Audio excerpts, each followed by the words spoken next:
नमस्कार दोस्तों, स्वागत है आपका हमारे इस YouTube चैनल पर दक्ष प्रजापति ज्ञान पर। आज का हमारा टॉपिक है पृथ्वी का जन्म कैसे हुआ। अगर आपको हमारा यह वीडियो पसंद आए तो हमारे इस चैनल को सब्सक्राइब करें और वीडियो को लाइक करें। पृथ्वी का इतिहास 4.6 बिलियन वर्ष पूर्व पृथ्वी ग्रह के निर्माण से लेकर आज तक के इसके विकास की सबसे महत्वपूर्ण घटनाओं और बुनियादी चरणों का वर्णन करता है। 1. प्राकृतिक विज्ञान की लगभग सभी शाखाओं ने पृथ्वी के इतिहास की प्रमुख घटनाओं को स्पष्ट करने में अपना योगदान दिया है। पृथ्वी की आयु ब्रह्मांड की आयु की लगभग 1/3 है। 2. उस कालखंड के दौरान व्यापक भूगर्भीय तथा जैविक परिवर्तन हुए हैं। इसकी खोज प्रिंस ने की। हेडियन और आर्कियन। Hadean and Archaean. मुख्य लेख: हेडियन और आर्कियन। पृथ्वी के इतिहास का पहला युग 1, जिसकी शुरुआत लगभग 4.54 बिलियन वर्ष पूर्व 4.54 जीए सोनिहारिका से हुई अभिवृद्धि के द्वारा पृथ्वी के निर्माण के साथ हुई, को हेडियन कहा जाता है। 3. यह आर्कियन युग तक जारी रहा, जिसकी शुरुआत 3.8 जीए में हुई। पृथ्वी पर आज तक मिली सबसे पुरानी चट्टान की आयु 4.0 जीए मापी गई है और कुछ चट्टानों में मिले प्राचीनतम डेट्राइटल जरकान कणों की आयु लगभग 4.4 जीए आकी गई है। 4. जो कि पृथ्वी की सतह और स्वयं पृथ्वी की रचना के आसपास का कालखंड है। चूंकि उस काल की बहुत अधिक सामग्री सुरक्षित नहीं रखी गई है, हेडियन काल के बारे में बहुत कम जानकारी प्राप्त है, लेकिन वैज्ञानिकों का अनुमान है कि लगभग 4.53 जीए में NB1 प्रारंभिक सतह के निर्माण के शीघ्र बाद एक अधिक पुरातन ग्रह का पुरातन पृथ्वी पर प्रभाव पड़ा, जिसने इसके आवरण व सतह के एक भाग को अंतरिक्ष में उछाल दिया और चंद्रमा का जन्म हुआ।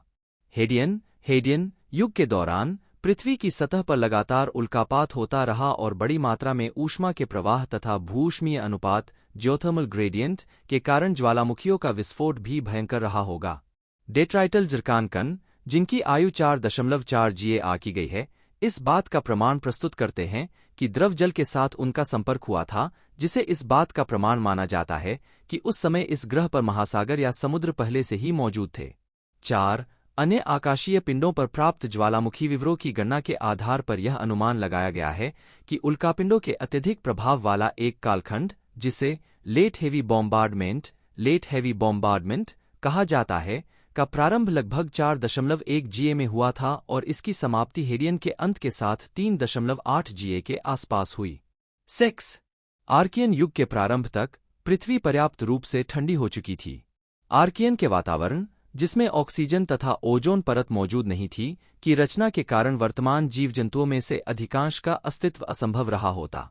इसके बावजूद ऐसा माना जाता है कि आर्कियन युग के प्रारंभिक काल में ही प्राथमिक जीवन की शुरुआत हो गई थी और कुछ संभावित जीवाश्म की आयु लगभग 3.5 जीए आकी गई है। 7. हालांकि कुछ शोधकर्ताओं का अनुमान है कि जीवन की शुरुआत शायद प्रारंभिक हेडियन काल के दौरान लगभग 4.4 जीए पूर्व हुई होगी और पृथ्वी की सतह के नीचे हाइड्रोथर्मल छिद्रों में रहने के कारण वे संभावित लेट हेवी बॉम्बार्डमेंट काल में उनका अस्तित्व बच सका। 8. केवल ज्वालामुखीय घटनाओं तथा गैसों के विघटन से पृथ्वी पर जल की इतनी बड़ी मात्रा का निर्माण कभी भी नहीं किया जा सकता था। ऐसा माना जाता है कि टकराने वाले धूमकेतुओं में बर्फ थी, जिनसे जल प्राप्त हुआ। 23. 132 हालांकि वर्तमान में अधिकांश धूमकेतु कक्षा में सूर्य से नेपच्यून से भी अधिक दूरी पर हैं, लेकिन कंप्यूटर सिम्युलेशन यह दर्शाते हैं कि मूलतः वे सौरमंडल के आंतरिक भागों में अधिक आम थे। हालांकि पृथ्वी पर स्थित अधिकांश जल इससे टकराने वाले छोटे पुरातन ग्रहों से व्युत्पन्न किया गया था, जिनकी तुलना बाहरी ग्रहों के वर्तमान छोटे बर्फीले चंद्रमाओं से की जा सकती है। 24.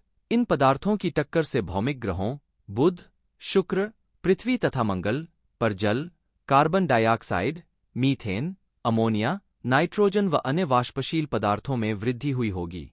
यदि पृथ्वी पर उपस्थित समस्त जल केवल धूमकेतुओं से व्युत्पन्न था, तो इस सिद्धांत का समर्थन करने के लिए धूमकेतुओं के लाखों संघातों की आवश्यकता हुई होती। कंप्यूटर सिम्युलेशन यह दर्शाते हैं कि यह कोई अविवेकपूर्ण संख्या नहीं है। 23.131 ग्रह के ठंडे होते जाने पर बादलों का निर्माण हुआ, वर्षा से महासागर बने। हालिया प्रमाण सूचित करते हैं कि 4.2 या उससे भी पूर्व 4.4 जीए तक महासागरों का निर्माण शुरू हो गया होगा। किसी भी स्थिति में आर्कियन युग के प्रारंभ तक पृथ्वी पहले से ही महासागरों से ढकी हुई थी। प्रारंभिक महाद्वीप संपादित करें। आवरण संवहन, मैंटल कन्वेक्शन, वर्तमान प्लेट टेक्टोनिक्स को संचालित करने वाली प्रक्रिया केंद्र से पृथ्वी की सतह तक ऊष्मा के प्रवाह का परिणाम है। इसमें मध्यमहासागरीय मेड़ों पर सख्त टेक्टोनिक प्लेटों का निर्माण शामिल है। सबडक्शन क्षेत्रों, सबडक्शन जोन्स पर ऊपरी आवरण में सबडक्शन के द्वारा ये प्लेटें नष्ट हो जाती हैं। हेडियन तथा आर्कियन युगों के दौरान पृथ्वी का भीतरी भाग अधिक गर्म था, अतः ऊपरी सतह पर कन्वेक्शन अवश्य ही तीव्रतर रहा होगा। जब वर्तमान प्लेट टेक्टोनिक्स जैसी कोई प्रक्रिया हुई होगी तो यह इसकी गति और भी अधिक बढ़ गई होगी। अधिकांश भूगर्भशास्त्रियों का मानना है कि हेडियन व आर्कियन के दौरान सबडक्शन जोन अधिक आम थे और इस कारण टेक्टोनिक प्लेटें आकार में छोटी थीं। पृथ्वी पर प्राचीनतम चट्टानें कनाडा के नॉर्थ अमेरिकन क्रेटन पर प्राप्त हुई हैं। वे लगभग 4.0 जीए की टोनालाइट चट्टानें हैं। उनमें उच्च तापमान के द्वारा रूपांतरण के चिन्ह दिखाई देते हैं, लेकिन साथ ही उनमें तलछटी में स्थित कण भी मिलते हैं, जो कि जल के द्वारा परिवहन के दौरान हुए घिसाव के कारण वृत्ताकार हो गए हैं, जिससे यह पता चलता है कि उस समय भी नदियों व सागरों का अस्तित्व था। 23 क्रेटन मुख्यतः दो एकांतरिक प्रकार की भौगोलिक संरचनाओं टेरेन्स से मिलकर बने होते हैं। पहली तथाकथित ग्रीनस्टोन पट्टिकाएं हैं, जो कि निम्न गुणवत्ता वाली रूपांतरित तलछटी चट्टानों से बनती हैं। ये ग्रीनस्टोन सबडक्शन जोन के ऊपर वर्तमान में महासागरीय खाई में मिलने वाली तलछटी के समान होते हैं। यही कारण है कि कभी-कभी ग्रीनस्टोन को आर्कियन के दौरान सबडक्शन के एक प्रमाण के रूप में देखा जाता है। दूसरा प्रकार रेतीली मैग्मेटिक चट्टानों का एक मिश्रण होता है। ये चट्टानें अधिकांशतः टोनालाइट, ट्रोंडजेमाइट या ग्रेनोडायोराइट होती हैं, जो कि ग्रेनाइट जैसी बनावट वाली चट्टानें हैं। अतः ऐसी भौगोलिक संरचनाओं को टीटीजी टेरेन कहा जाता है। टीटीजी मिश्रणों को पहली महाद्वीपीय परत के अवशेषों के रूप में देखा जाता है, जिनका निर्माण बेसाल्ट में आंशिक गलन के कारण हुआ। ग्रीनस्टोन पट्टिकाओं तथा टीटीजी मिश्रणों के बीच एकांतरण की व्याख्या एक टेक्टोनिक परिस्थिति के रूप में की जाती है, जिसमें छोटे पुरातन महाद्वीप सबडक्टिंग जोनों के एक संपूर्ण नेटवर्क के द्वारा पृथक किए गए थे। जीवन की उत्पत्ति का विवरण अज्ञात है, लेकिन बुनियादी स्थापित किए जा चुके हैं। जीवन की उत्पत्ति को लेकर दो विचारधाराएं प्रचलित हैं। एक यह सुझाव देती है कि जैविक घटक अंतरिक्ष से पृथ्वी पर आए, पैंसपर्मिया देखें, जबकि दूसरी का तर्क है कि उनकी उत्पत्ति पृथ्वी पर ही हुई। इसके बावजूद दोनों ही विचारधाराएं इस बारे में एक जैसी कार्यविधि का सुझाव देती हैं कि प्रारंभ में जीवन की उत्पत्ति कैसे हुई। 26 जीवन की उत्पत्ति।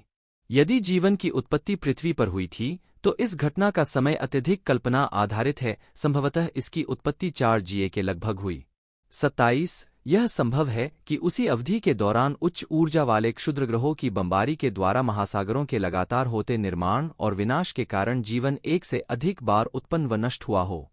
4 प्रारंभिक पृथ्वी के ऊर्जाशील रसायनशास्त्र में एक अणु ने स्वयं की प्रतिलिपियां बनाने की क्षमता प्राप्त कर ली। एक प्रतिलिपिकार अधिक सही रूप में इसने उन रासायनिक प्रतिक्रियाओं को प्रोत्साहित किया जो स्वयं की प्रतिलिपि उत्पन्न करती थीं। प्रतिलिपि सदैव ही सटीक नहीं होती थी, कुछ प्रतिलिपियां अपने अभिभावकों से थोड़ी सी भिन्न हुआ करती थीं।